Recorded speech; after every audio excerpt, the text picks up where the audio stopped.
Hi, I'm Andrea, owner of Andria Events. Today we began a 7-week wedding planning segment on ABC 24. It will broadcast every Monday between now and February 14th at 11:30 a.m. Every Monday, however, in case you missed it, in case you were at work, we will have this lovely video for you to watch on our YouTube channel, youtube.com/A-Lewis-Events, and you can also go to our blog and be linked there, and that is theplannerpages.com. So today we talk about money, money, money. What is the first thing you want to do when you begin planning your wedding?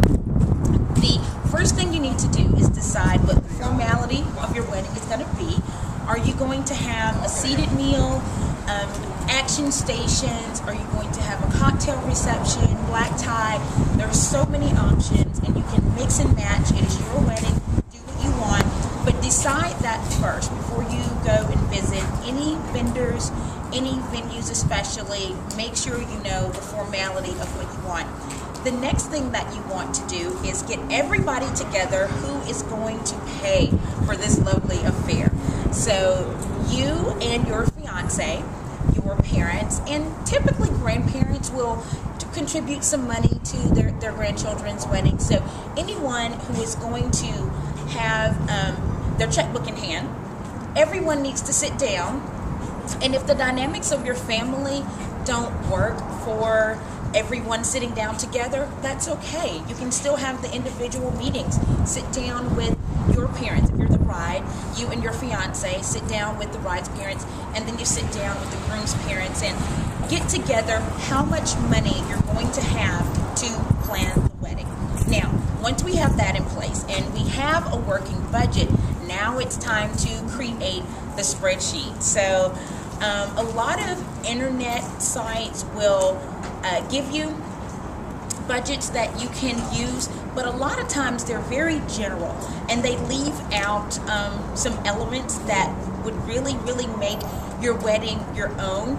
So I suggest creating your own and just kind of flowing with it to make it yours. A lot of times the internet spreadsheets will say decor, but then it won't tell you what decor is. And so depending on your wedding, decor could be centerpieces and lighting and renting chairs and renting lounge furniture. All of that is considered decor. So you really have to think about every element that you want to have in your wedding and then put that under decor. So just kind of sit down and have these, what I call the serious talks.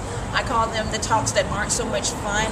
I know you're engaged and you're super excited and you want to run out and get everything done, but I promise you will still have a great planning experience if you sit down and get all of your money, get all of your paperwork together first, and then go out and you can have the fun, because you'll know how much fun you can have within each category, and you will not have what I call the dreaded S word. You will not have that stress while planning your wedding.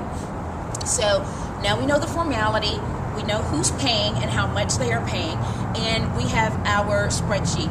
So the next thing we want to look at is, now that we know how much money that you're going to spend, now it's time to decide how many guests can you afford to have at your wedding. It's very important not to plan in the opposite way and say, unless you have unlimited funds. You don't want to go in and say, I'm going to invite 400 people to my wedding, and then you only have a budget of, maybe say $25,000. That's just pretty much in any market, 400 guests and $25,000 probably is not going to work. So, you know how much money you have. Now decide, how many guests can I afford to have at my wedding? Next week, we are going to talk about how to pare down the guest list a little bit more. So we'll get into that more later. So, and then finally, I want you to be realistic about your requests. If you, let's say, fall in love with the flower called peony, it is a gorgeous fluffy spring flower. It's actually my favorite, but it blooms between April and June. And if you're getting married in December and you say, I absolutely have to have a peony, Well, you need to be prepared to pay for that to be shipped in from an overseas country, or even from some growers in California, if you can even get it in. So just things like that. Just make sure that you are realistic about what it is that you want for your wedding. So now we've got all the boring stuff down, we've got all the paperwork, and we've got our numbers together. So next week we're going to start talking about the guest list and a little bit more, and then we'll get into food and locations and all that kind of stuff. So it's going to be a great series, and hope you tune in every week right now. So www.aLewisEvents.com. This is Ariel, my publicist. She was giving me notes because I forgot to say my website. So there you go. And she also wanted this to be real. So there you go. So, www.aLewisEvents.com. That's our website.